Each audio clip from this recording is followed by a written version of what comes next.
素晴らしいお部屋にならなかったとしても、いやここ隠しときたいなっていうようなね、あれがなくなったらね、いいかなって思います。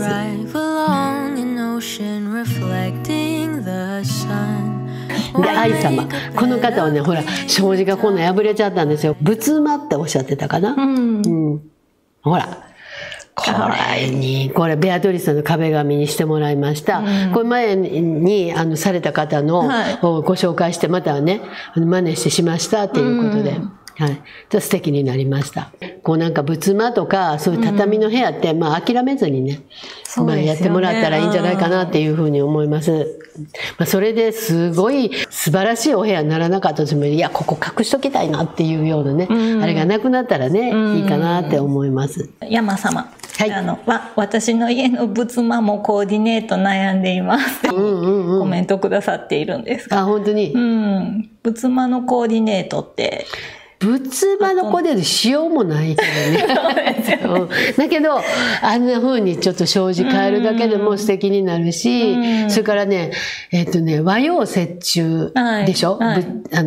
和室ってね、その時の要素はね、ものすごいクラシックなもの好きな方でももうモダンにしていかなダメなんですよ。和洋折衷ってモダンとしか合わないから、だからもうシンプルでこうかっこいい系のものを入れていくっていうのが、だからベアトリスさんの壁紙でも黒と白のね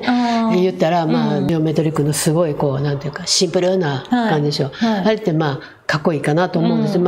手書きなんでね、すごい優しい感じはあると思うんです。そういう感じで作っていってもらったらいいかなと思うんですね。なんかそのランプとかも和室合いそうですよね。全然いけると思います。今回新しいこの木のやつもなんか素敵と思って。木のやつ？木ですか？これね、これね、何にも入らないんです。すいません。ただのキューブなんで。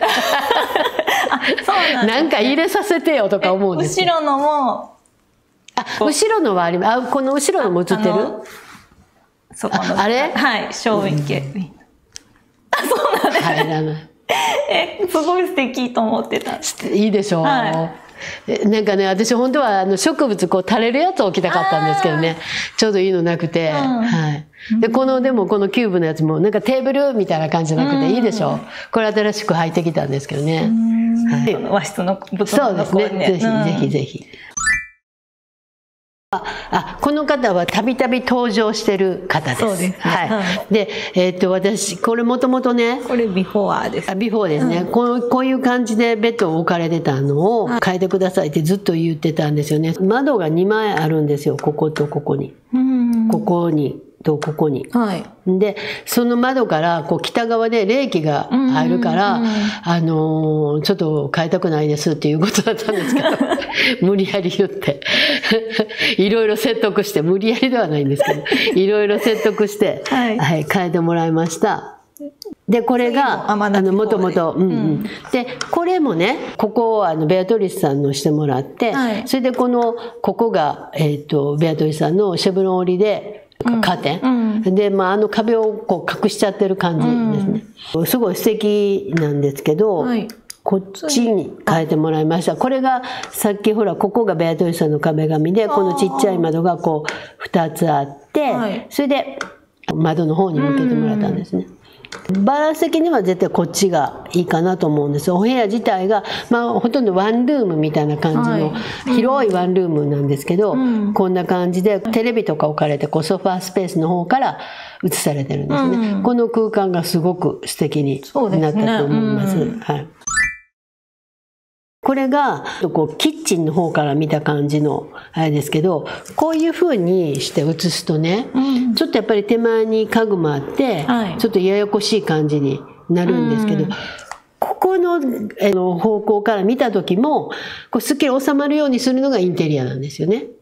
だからこれはね、ここにシャンデリアがあって、このシャンデリアはもっと下でもいいかなと思うんですけど、ここね、最初ここを閉められてたんですよ。これなんか扉があってダーッと引き戸になって、でなんか狭いし、私はベッドを可愛くして開けてもらった方が可愛いと思いますみたいな感じで、なんかちょっとここから見たらこのテーブルも入ってちょっとごちゃっとした感じですけど、このテーブルに座ったらいい感じだと思いますよ。すっごく素敵だ。このソファーの方も素敵ですし、それでこれがだから反対側見た時にこのカーテンを閉めてない状態ですね。でこの方にも最初言ったんですけど、ここのね壁の真ん中にちょっとこうなんかオーナメントかけられてたんですよ。それすいません外してくださいって外してもらここ窓なんですよね。そう、両サイドが窓で、その中央に、中央に何か割とこう、まあ可愛いんですよ、それ自体は。ちょっとキャンドルの素敵ななんかオーナメントがここにあったんですけど、もうそれちょっとトゥーマッチだから外してもらった方がいいですって言って、外してもらいました。ご本人さんには、やっぱりその引き算をするっていうことが大事だからっていうことでお話をしたんですけど、やっぱりこの方はね、ご自身の好きがめちゃめちゃある人なんですよ。センスもあるし、だけどやっぱりインテリアとはちょっとこうまあお洋服とかとは違うから、やっぱりこうお部屋全体を見た時にどうしてもねトゥーマッチになりがちなんですよ。だからもうネックレスも可愛いの欲しいし、それからイヤリングもこうちょっとドーンと大ぶりなのも可愛いの欲しいし、それからまあなんかちょっと髪の毛にはなんかつけてみましょうとか、でこれ一個ずつ髪の毛になんかつけた時に可愛いんですよ。でこのネックレスも可愛いしイヤリングも可愛いんだけど、それ全体見た時にやっぱりちょっと多すぎるっていう。だからまあそこの引き算をしていただくのが、これからかなと思うんです。で、まあこれねベッドの両サイドをこうシンメトリーに作ってもらってるので、まあ一応の形はできたかなと思います。キッチンのとこもすごく可愛くされてるし、それからテレビのところがボストンってねちょっとグレーな少し紫がかったグレーの色なんですけど、それで塗ったらどうですかねっておっしゃられてたんで、私はそれはもうやめてくださいって言いました。やっぱりもうここでこれ作ってるし、これも作られてるじゃないですか、この。でこのね紫のこれとこれは反対色なんですよ。だからどっちもがポイントに使う色なんです。だからもし使うとしたらうちのお店も全体的に塗ってるパリっていう色、グレイッシュな、それ自体はなんていうかおとなしい感じなんだけど、そうですそうです、そうそう私のその後ろに見えてるかな。ちょっとこのそうそうこれね白に見えると思うんです。白ではないんですよ。すごい素敵なパリっていう名前つけてるぐらいやから、ベアトリスさんがもう一押しの色なんですよ。でこれ自体がポイントになる色ではないんですけど、やっぱりこう他のなんていうかインテリアをこうすごく引き立たせてくれる色なので、まあそちらを塗っていただいたらいいんじゃないですかねっていうふうにご案内してます。なのでまあもしね作られたらまたぜひ次回もでも可愛いですよね本当に、素敵にされてる。だからまあこの全体的に言えばねこのカーテンがやっぱりちょっと違うかなっていう気はしてるんですね。これなんかまだ新しいそうなんでちょっとあれなんですけどね。このお写真に写ってるぐらいの色なんですよねパリって。まあもうちょっと濃いかもわかんないけど、シックな感じの色になって全体的にこう優しいトーンになってきたら、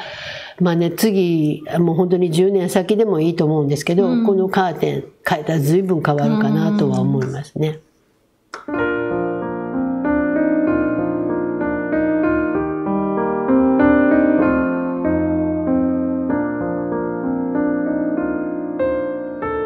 よかったらチャンネル登録といいねお願いします。コメントもお待ちしてます。